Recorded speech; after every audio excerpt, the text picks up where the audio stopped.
Lady friend called me from several hundred miles away. Yeah, she said, you know my car? I said, yeah. She said, I want to upgrade to same car but newer. She said, there's a dealer down the street, had 6 of them. I said, how many kilometers on them? She's about 20,000. She said, how much should I pay for that? I said, well, give me some time. I said, tell me about your car in detail too. You're trading your car? She said, yes. I said, okay. So I did some research and I called her back and I said, the car should cost this much money. You should get about right around $4,000 for your car.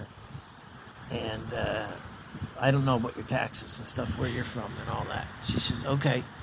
So how do I do that? I said, well, you go in and you tell the salesman you want to buy that car right now, and you'll give them $1,500 over their cost for their car, and you want $4,000 for yours.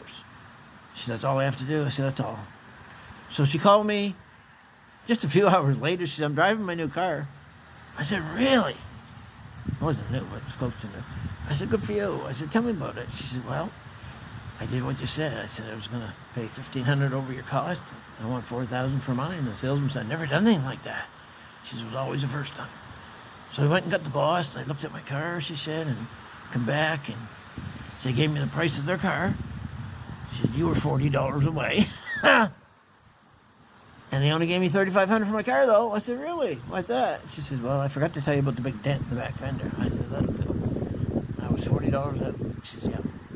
She said, they've never had a deal like that so easy.